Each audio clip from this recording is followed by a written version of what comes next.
Once I got interested in wine, seriously, like everybody else, I turned my back on rosé because it was considered really the merde. That was the bottom of the basket. Years ago, it was really a disaster. And the reputation of rosé was not good at all at that time, and the image was bad. Rosés tend to go with a bunch of different stuff, and it's easy to drink. Ladylike or feminine or girly. Cheap, so anybody can get it. It's sweet, so anybody can drink it. Subtlety, little bit of exotic on the lip. When I first went to France when I was 19, and I looked at the wine list, and I was so afraid I would make a mistake if I ordered a bottle of red or a bottle of white. I thought, well, I'll order rosé, and I won't make a mistake. Because people are really discovering rosé, and the fact that Provence is really the benchmark for rosé. I mean, we're the only wine region in the world that specializes in making rosé. So the demand is going crazy around the world. The specialty of Côte de Provence is the rosé. There are so many different kinds of rosé, round, soft, structured. In Provence, we have 700 producers of rosé wine. Provence makes a very special type of rosé wine. It is dry, light-colored, and aromatic. The popularity of rosé wine is exploding in the U.S. and has surpassed white as the wine of choice in France. In fact, today, 1/3 of all wine consumed in France is rosé. So why did rosé go from a vilified stepchild of the wine industry to the second most popular wine in France?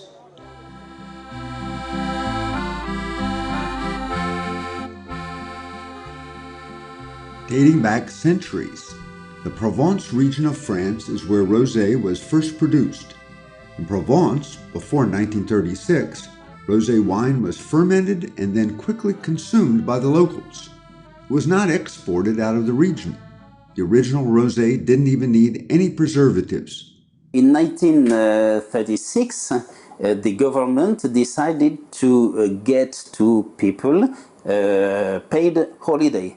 And the use in this time was to take the car, to go to National Set, and to go to Provence. Coming to Provence, they discovered the rosé wine. When you drink rosé wine in this region, there were no sulfites in the rosé wine. But when the rosé wine was exported to Paris, needed sulfites, because of the conservation of the rosé wine. The problem is that sulfates gives you headache. Rosé was known as the headache wine. You drank it one evening and the next morning you woke up with a hangover.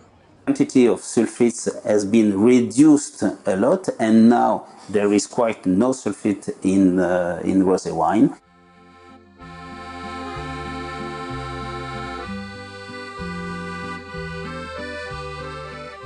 After World War II, Portuguese winemakers conceived the idea of a wine targeted for export to the Americas.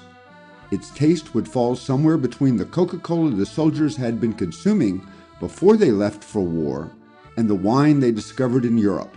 Mateus and Lancer's rosé wines were specifically produced for the taste buds of Americans and not for the local Portuguese.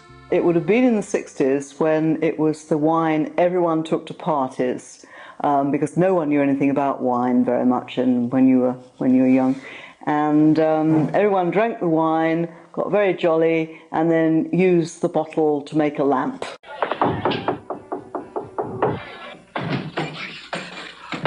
Hi, I'm Barry Blake. Can I use your apartment for just a second, thanks? Which fine imported wine should you keep on hand when people drop in unexpectedly? Lancer's Rosé, the wine you know, because you never know.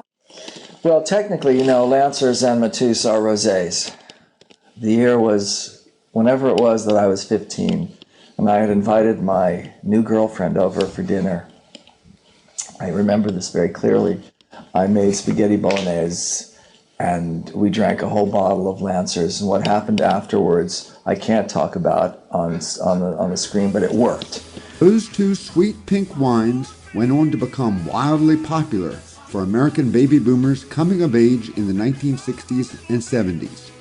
Matus alone selling over 1 million bottles to date. Jimi Hendrix was photographed drinking it out of the bottle.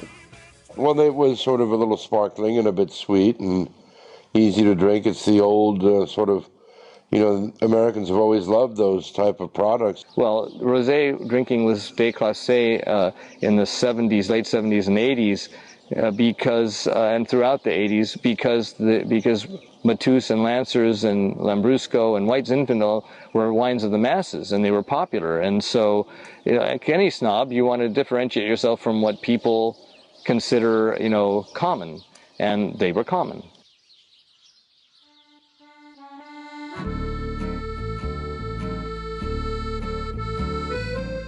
When Sutter Home Rosé's wine, called White Zinfandel, first went on the market, it created a huge U.S. demand for rosé, but left a negative aftertaste for the reputation of this type of wine.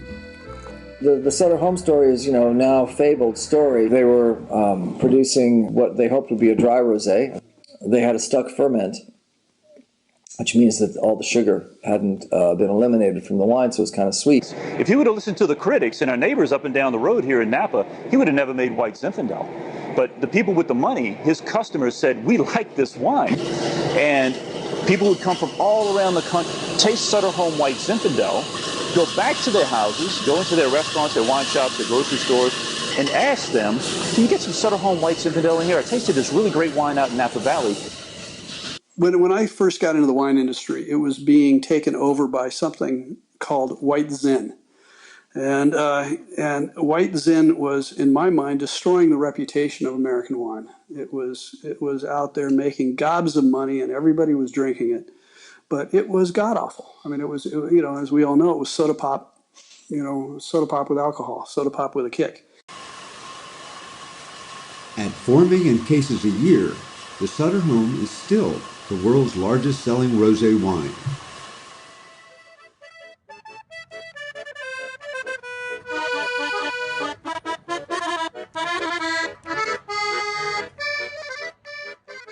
To understand why French rosé wine has changed in taste over the last 50 years, we can follow the story of Chateau Miraval.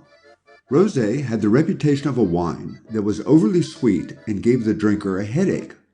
The wine started to change with the appearance of wealthy outside investors who bought old Provence, France chateaux like Chateau Miraval. The owners of Chateau Miraval, like other recent buyers in Provence, were not afraid to try new techniques in grape varietals that literally changed the taste of rosé. In the 50s and in the 60s, Saint-Tropez and Brigitte Bardot were all the rage. So the region attracted people even then who went on to become investors. Because they are outsiders to the wine-growing industry, they don't have any preconceived ideas. They won't say, I've always been doing it that way. That's the technique we've been using for 50 or 100 years. Why change it? They are very much open to new technologies and to modernizing techniques. The new, well-to-do owners turned to young winemakers, fresh out of school, with revolutionary ideas about producing rosé. The Young Turks said to pull out the old vines, which had been better for red wine, and plant new varietals specifically for rosé. They also introduced new techniques like gentle pressing of the grapes and temperature control to the winemaking process itself. I was looking for a holiday home with my wife.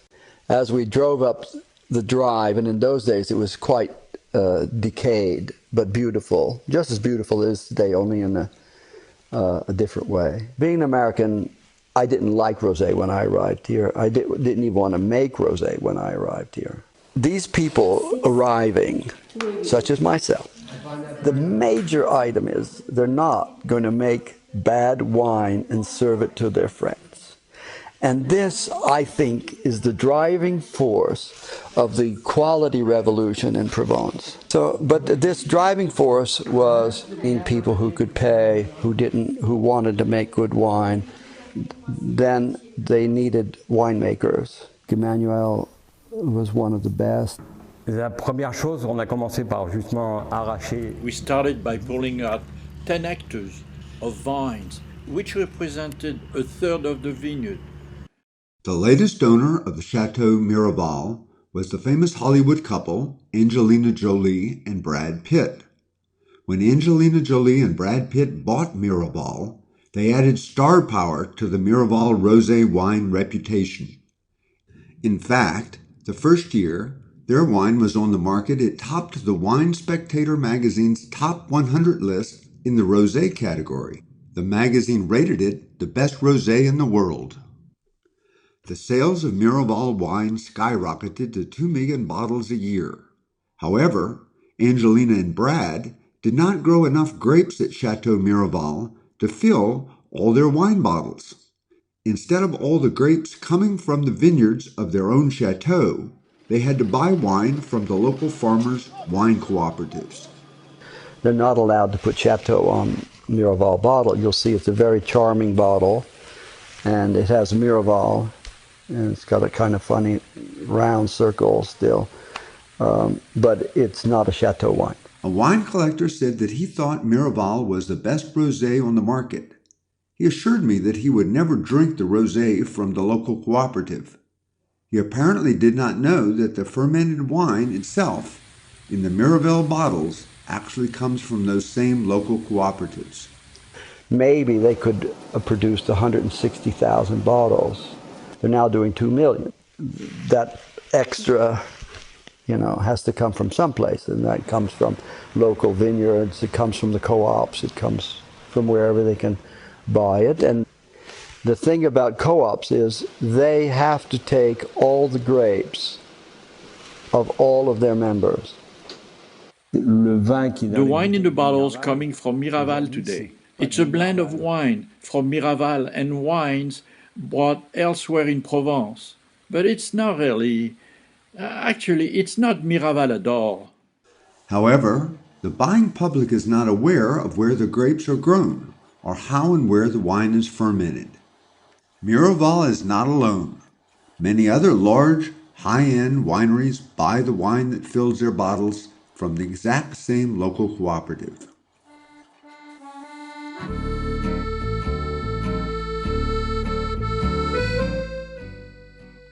Many French wine growers believe that the terroir, meaning the land, weather, wind, and other location elements, account for their superior wine. This is a little bit of clay, there's some sand, there's a little bit of rocks too. Most important is to have the land that fits the grapes, and it has to be a poor land. If the land is too rich, then it's like human being. The vine is going to be very fat, very big, produce massive production of grapes, and the quality won't be here. If the land is very poor, then the vine is going to have to use its genes to develop the root system and find underneath all the nutriments, all the water it needs. Like human beings, some are small, some are really big. I think I always compare vines with human beings. They live for 100 years. When they're young, they act like a teenager. They're full of life. They produce a lot of grapes, but not very high quality grapes. And when they get older, they get wiser and they produce less naturally, but better quality. À la maison.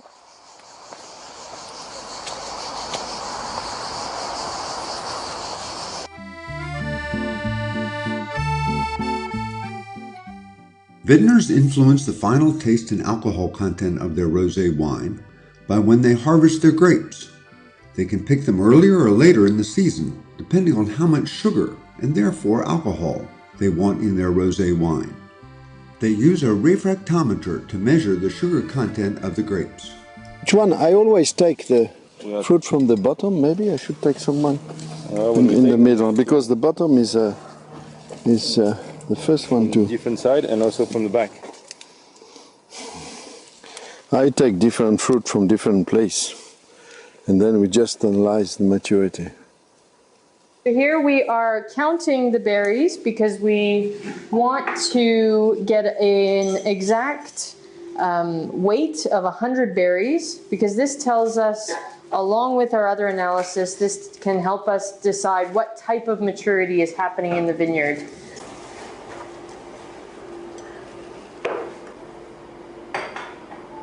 Still a little bit low. We'll probably wait for this parcel to ripen some more before we pick.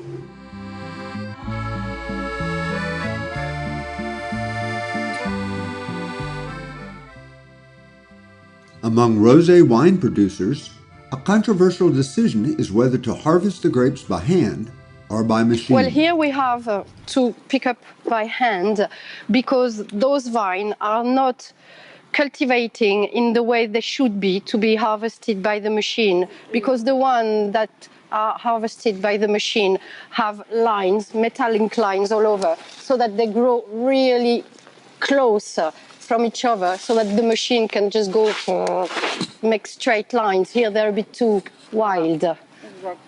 Okay, so now we're picking the grapes, and we've got to make sure to just take the ripe one. The advantage is that you can choose the good grapes, all the ones that are either moldy or not ripe enough. You leave them, and so it gives a much better quality of harvest. You can always cut a bit of your finger, but it's really rare. It doesn't happen very often. Because some people cut a lot faster than me. Oh, ça va. So, oh, yes, she cuts really fast. Yes, I'm cutting. For me, the harvest by the machine is really the most interesting one, because it goes very quickly, so you have absolutely no oxidation between the moment of the picking of the grapes and the time the grapes go to the cellar. So there's an organization of rosé makers in Provence, and for 3 years they harvested some places only with machines, and they made wine out of it. And they harvested other vineyards by hand, and they made wine out of it. And finally, the organization said that there was hardly any difference between them. And so they gave the green light to go ahead and use machines to harvest the grapes. In Provence, as much as 95% of the grapes used in rosé wine are now picked by machine.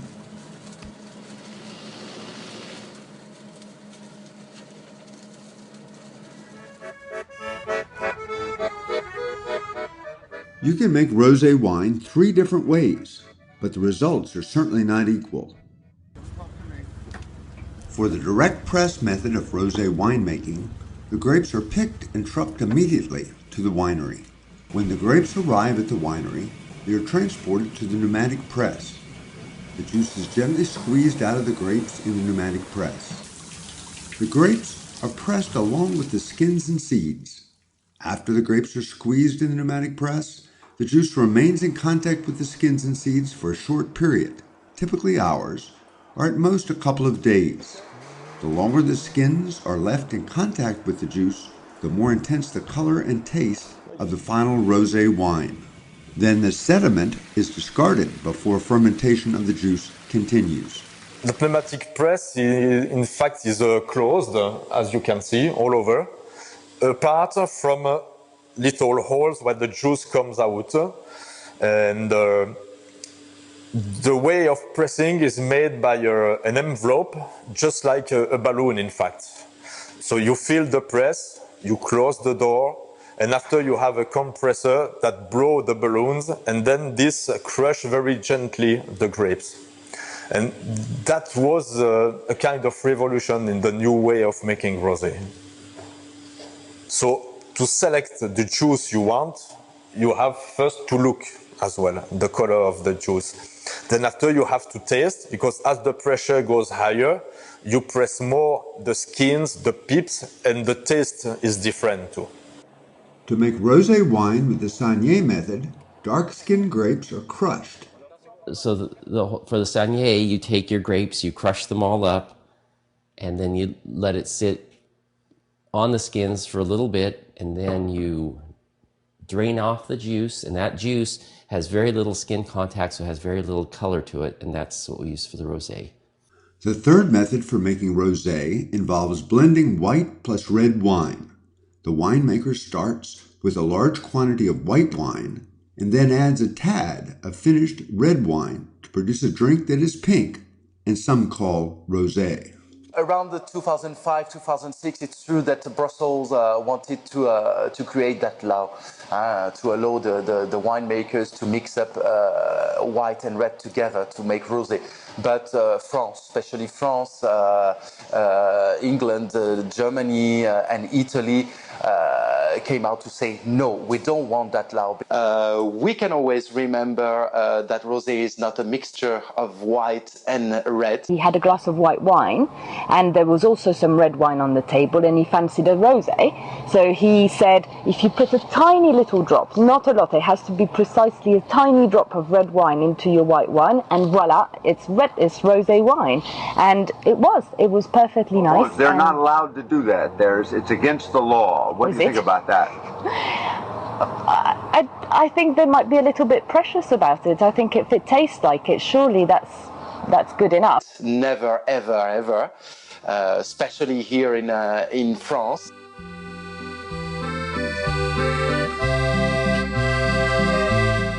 Whatever the method of pressing the grapes the vintner used, the grape juice is then transferred to a tank. From juice to wine. Add a little yeast and you get the magic of fermentation. The sugar in the grapes turns to alcohol. These are exactly like the yeast they use in making bread or brewing beer. Right now, it's too soon to tell if there are issues. If it smells bad, rotten eggs, cabbage, bad taste, and that happens when fermentation is not being started off properly by yeast. We are going to take samples of vats that are already in the fermentation process to follow up on their colors, aromas, and the alcohol level. I am taking measurements for both density and temperature with a portable densitometer. The density because density gives us an indication on the transformation of sugar into alcohol. We can always improve, so the same wine can be a bit more aromatic, balanced, fresher. Because our wines are like our children. To us, our own children are always the most beautiful.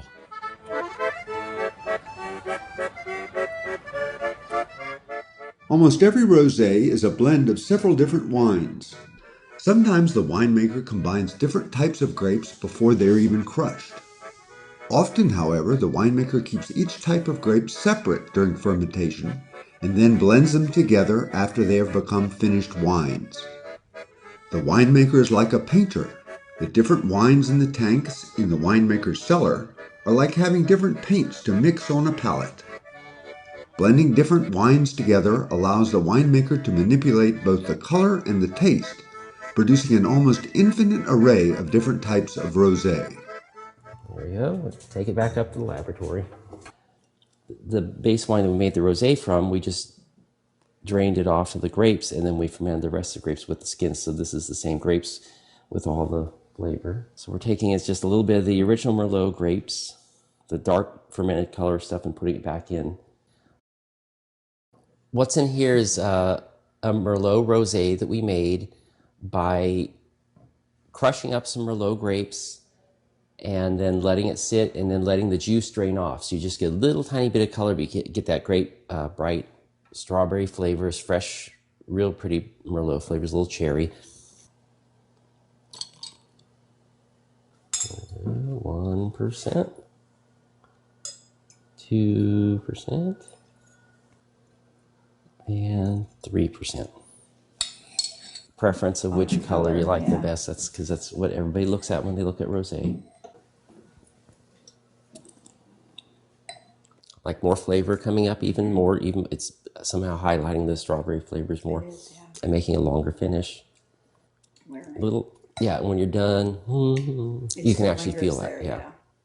The left is with no added Merlot, and on the right is with 2% of a red wine Merlot added to the rosé. So next I have our 2013 Rosé of Merlot. Call it little flirt. So a beautiful, refreshing spring summer wine that 2013, pretty high in alcohol, 14.1% alcohol. So more of that Provence style rosé. So I hope you enjoy it as much as I do.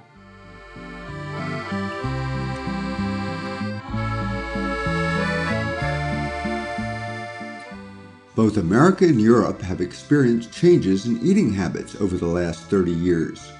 These changes include lighter courses, buffet-style serving, and international cuisine, all of which have favored a pairing of rosé wine. Well, I would think it doesn't probably go so well with meats, although I'm sure there are some exceptions. I could imagine drinking it with lamb and some poultry perhaps, but it seems like it's better more towards the beginning of a meal. Next week we're going to make a rosé gelée, like a gelatin, like Jello, but fancier. And a little bit of fruit juice and rosé wine and gelatin, and it sets up and it's kind of wiggly and really delicious. Rosé is so versatile because it has the lightness of a white without the tannins of the red. Basically, I am so into freeing the mind on this, what goes with what, and you can do that with rosé because rosé is so much fun.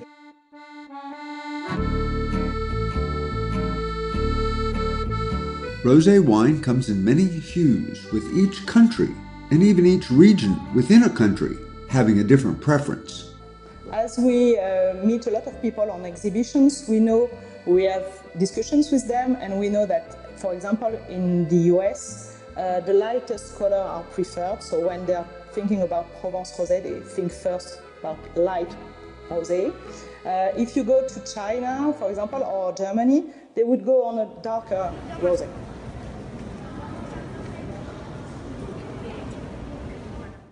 So, Rosato is the Italian name of the French rosé. So, I mean, in the same way. So, normally Italian people prefer rosé wines with a more intense pink color, whereas French people prefer rosé with a very soft, very delicate, light color. This apparatus measures the color of the juice or the wine.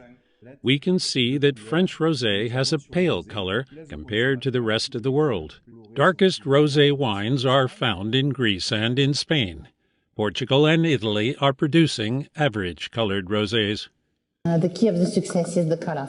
We work quite a lot on this, peach color.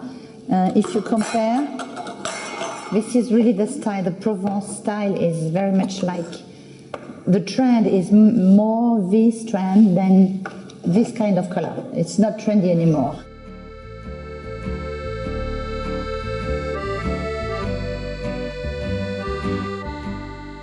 Is there anything we can infer from a wine being more salmon colored versus some other color in a rosé?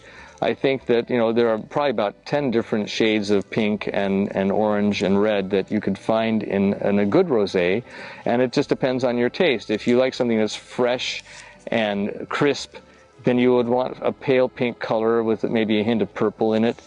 And if you want something that's a little more fuller bodied and heavier in weight, you may look for a more salmon color, which has hints of orange, which indicate to me that you had a slightly thicker skin variety or it had more extensive skin contact. The Center for Rosé Research is the world's only scientific institute dedicated to rosé wine. The laboratory investigates and provides critical data on how different methods of production change the color and taste of rosé.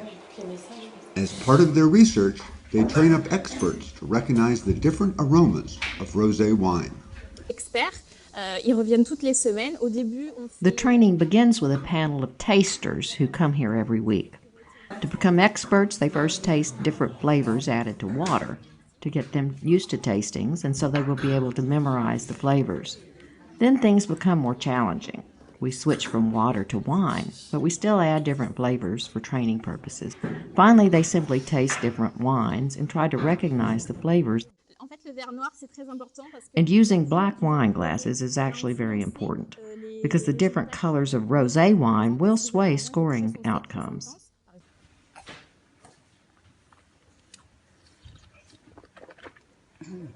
The Center for Research and Experimentation on Rosé Wine receives 1,000 bottles of rosé a year from all over the world.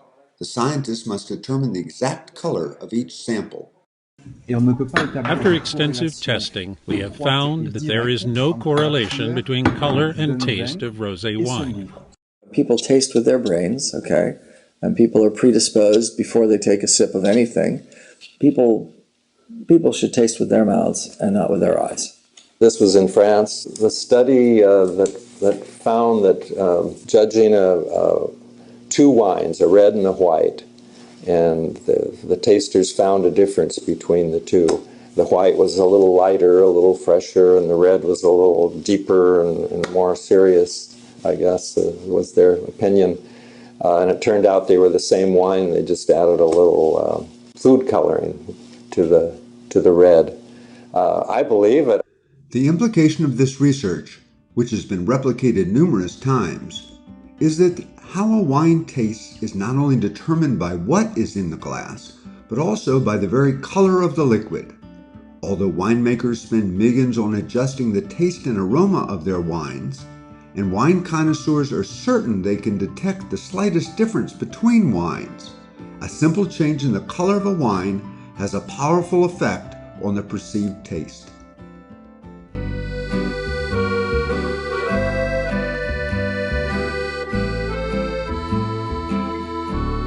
Wine was originally sold only in wine or liquor stores. Mostly men made the household wine selections. Now, however, wine is sold in supermarkets. This shift in availability has radically changed the makeup of the new wine buyer.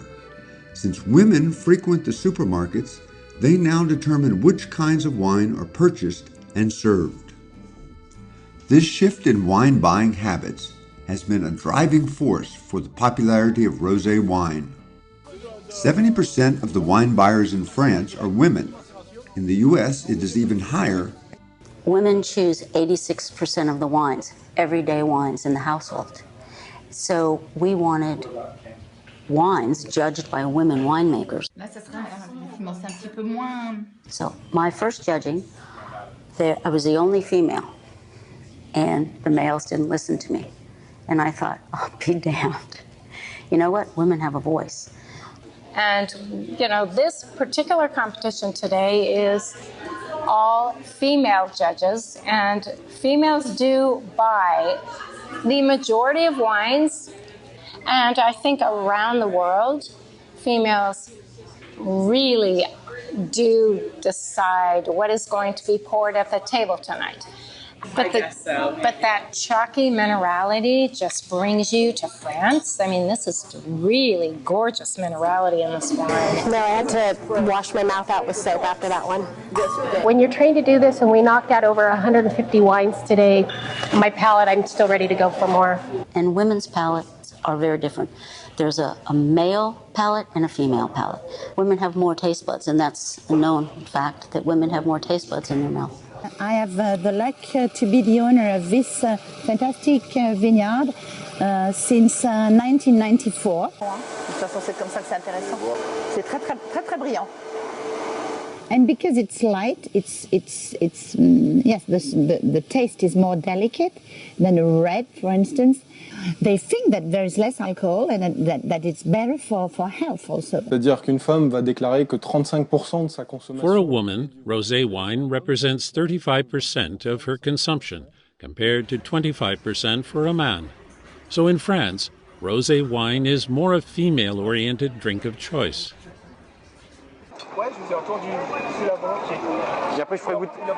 I think women are drawn to rosé because of its, first of all, its color.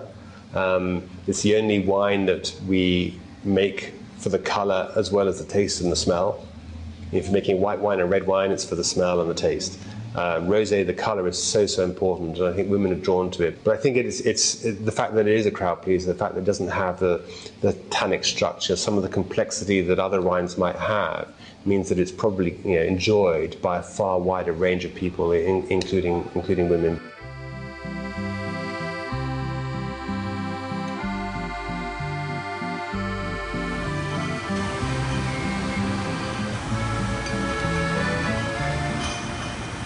The first time ladies tasted that rosé in a fair, they thought it was so nuanced with so many different perfumes that they thought that they wanted, after drinking the wine, they wanted to put some here in the neck.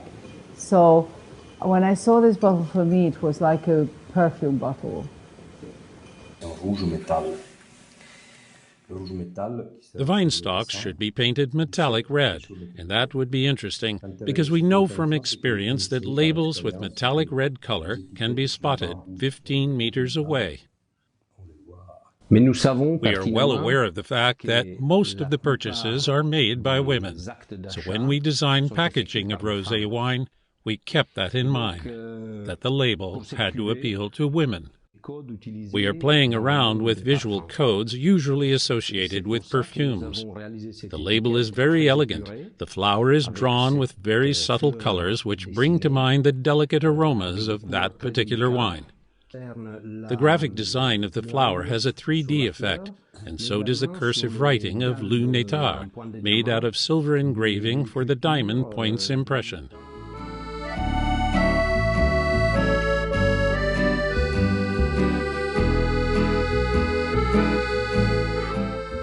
Alcohol advertising is one of the most highly regulated forms of marketing around the world. Rather than advertise in magazines and on television, which is not allowed in some countries, winemakers try to attract clients directly to their wineries, to watch an antique car show, dine, enjoy art or music, and buy some rosé wine. So some people come for the wines and enjoy the art and architecture. Other people come for the art and architecture and might discover the wine here in Jean Nouvel building where we make the wine. It's fascinating to a lot of our visitors. So yeah, the vinification room is 17 meters underground. So the stainless steel to reflect the sunlight and the vinification building underground, no conditioner.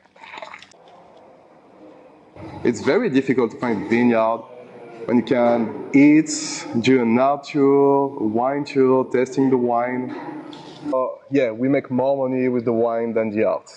But it's not only about money. It's something the owner really want to create. Very specific place with art pieces, architecture, and wine.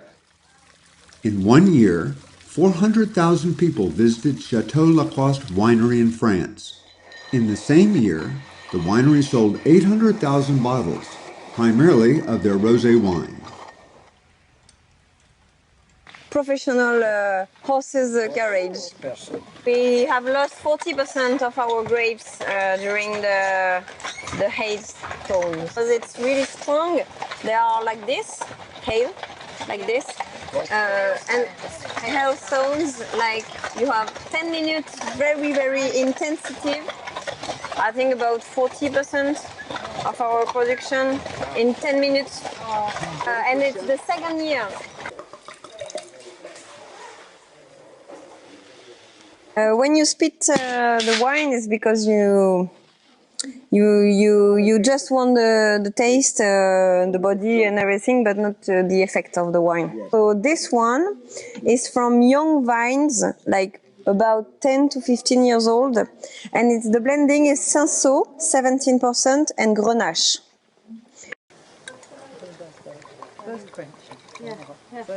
While a carriage ride might attract the client to the winery, the well-educated sommelier helps to assure the sale of their latest rosé wine.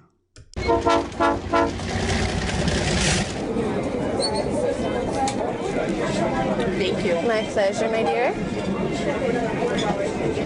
And then go ahead and give me a couple minutes, and then I'll be back for an ice bucket. Oh, thank you.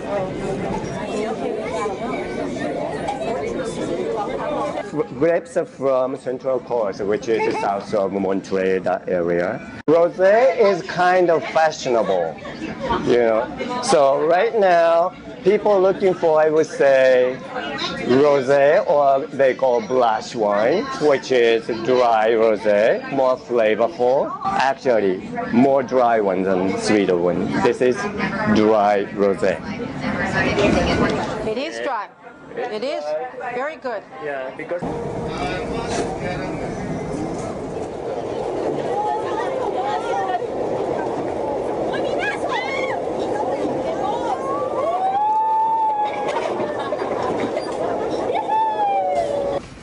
Wine tourism is a relatively new way to sell wine.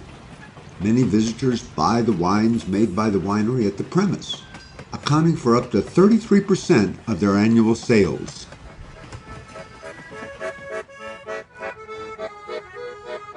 One French winemaker wants to charge as high a price for his rosé as a bottle of champagne. Because normally the rosés are easy wines and quite cheap. Many people say, okay, for me rosé, I want to spend no more than €5. So when you hear about something that costs €90, it's like, wow, you know, put out crosses and garlic. Sometimes the people just about the price. They don't want to hear about it.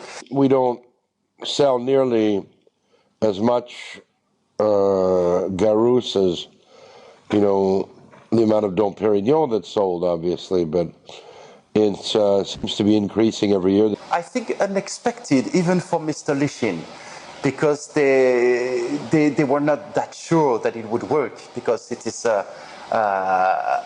challenge to put a product like that on the market. Take a champagne marketing approach to this whole thing in the first place. Let's see if we can make a Grand Cuvée. We only made 2 barrels at the beginning, you know, 1,600 and whatever bottles we made. And now we're making quite a bit more, obviously, because the demand has gone up. It's become a cult wine. And especially here in the Mediterranean, it's on a lot of yachts these days, because the best place to drink rosé is on the back of your own yacht. So when there are quite a few of them around, our markets become mostly that, as well as places which are resort places. Michelin-starred restaurants. You don't go to a Michelin-starred restaurant and order a bottle of Garous, but you will order Garous sort of in beach clubs and restaurants in Miami and the Hamptons and Nantucket. And it seems to be increasing every year. This is the first year that we've sold out, actually, funnily enough, of the expensive rosé, because it does retail at about $100. But it is very expensive for us to make, you know, the entire process between the barrels and the low yields and baking by hand and all the care that we have to put into it. Rosé to make good is extremely difficult. It's very easy to make it average. Harder to make good than white wine and red wine. Pink champagne can command a price. Why can't still rosé command a high price? I'll always remember going out and trying to sell it the first time, and these retailers would tell you, they go, are you out of your effing mind, you know, trying to sell a bottle of rosé at that price? I can't sell anything that's pink at that price except if it's champagne. And then all of a sudden they'd start to taste and there'd be silence and they'd look up and they'd say, look, I can't sell it, but I'd take 2 cases for myself. The Napa Valley's French Laundry isn't bashful about the price. They want $275 for a bottle of Garous.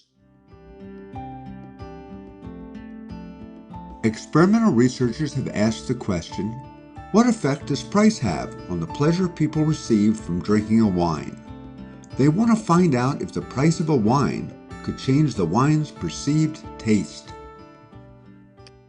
So in our experiment, what is important is that we invited consumers to come to our lab and consume different wines. And we told them that we want them to focus on how much they like the wine, and that in order to identify the wines, they would see actually their retail prices. So we took the $90 wine that really costs $90, offered it to them at $90 and $10.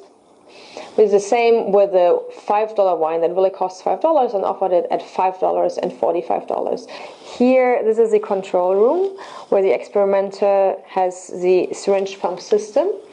And you see kind of it's connected to a tubing system, and the tubes go into the scanning room. In the scanning room, you have a person lying in a functional magnetic resonance imaging scanner that the consumer actually has in his mouth. It's a bit like a straw. These are goggles, right, so that you can see the price of the wine. Okay, we're almost done. We have one more anatomical to go. That'll be about 1 minute, and after that you're all done. All right? We're zooming here into the ventral medial prefrontal cortex. This is secondary taste cortex that's involved in encoding taste pleasantness. So again, identical wines, we offer them just at 2 different price levels. Now, and what we found was fascinating. What we found was that it actually changes your taste processing directly in the brain. And so in other words, people do not only think that they like the higher priced wine more, they think this because they feel that they like the higher priced wine more, because the brain area encoding this feeling is biased by the price of the wine. The taste of those 2 identical wines is different for the subject, just because of the price. In other words, their pleasure from the wine is changed as a function of the price. It's not only that they think that they like the wine more, they think that they like the wine more because they feel that they like the wine more, because the brain region that is involved in taste processing is altered by the price of the wine. And the paper now, from an academic perspective, it has been cited by now almost 450 times.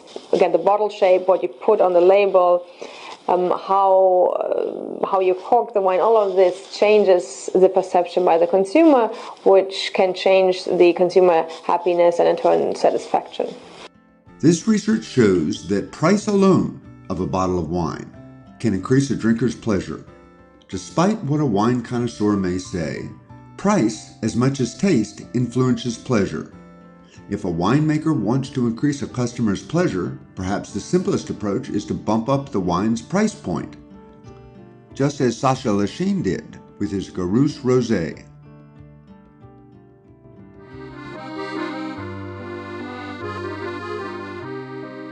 When you face, as a consumer, a barrage of wines in a liquor store or in a supermarket, you're looking for little indicators that will make you pick that wine off the shelf, maybe read the back label, and the gold medal is a big help in that regard. And when I win a gold medal, my sales of that wine will go up just about 100%.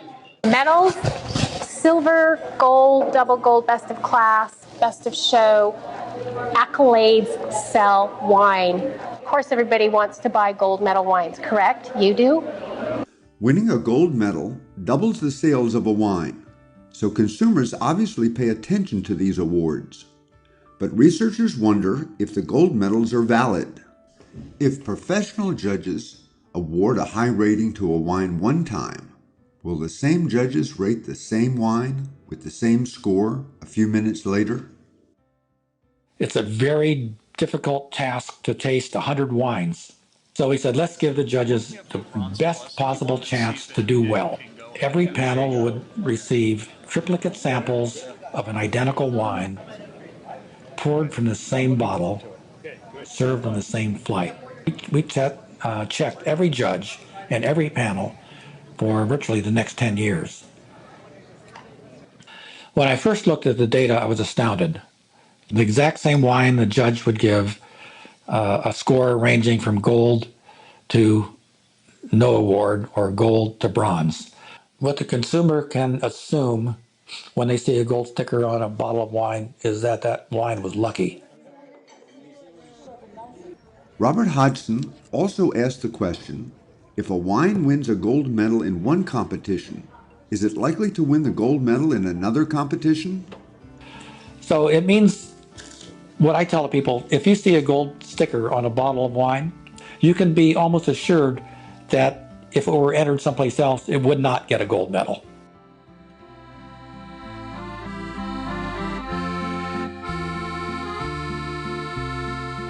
And there was a whole generation of wine drinkers that would not drink anything that was pink. And Americans quit drinking rosé for the most part until, I would say, the last decade. And they have become increasingly popular again, especially the dry rosés with a lot of fruit. And I would say in the last 5 years, it's really accelerated. And America is rediscovering dry rosés. I think we've come a really long way, and many people have learned from the winemaking at Domaine Tempier, but many other wineries in France have been a revelation to winemakers here. And I see the beautiful color of Domaine Tempier coming into the wines of California.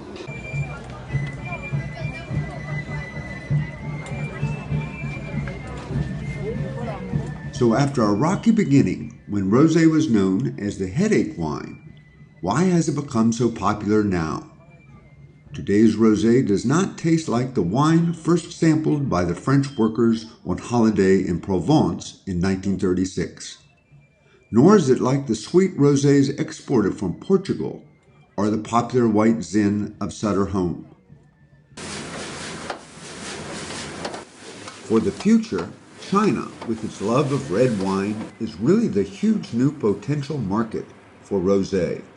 Rosé exports to China increased over 500% in 4 years. Besides China, South Africa, Argentina, Chile, and Australia are also consuming and exporting more and more rosé. The first time I ever drank rosé was when I was in college, and I was 21, and I went to the grocery store, and I bought a really cheap bottle of rosé. It was $2.99, and it was undrinkable. That's what you do at Chez Panisse. We were talking about like a poached pear in rosé. But the real driving force behind rosé's success story is that women are now doing the majority of wine buying, and they like their rosé. Neither the color of the wine nor a gold medal on its bottle should influence your purchase. There are over 1,000 different rosés on the market, and someone likes each one of them. This is the exception rosé. You see the color.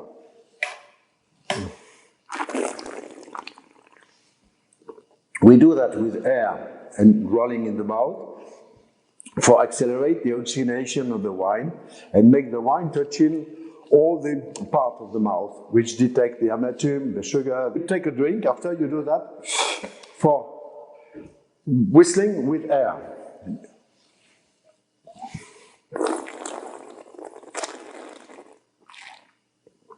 Then you are expanding totally the aroma. Do it, you'll see. At the beginning, sometime after you tilt, but after that you have to train.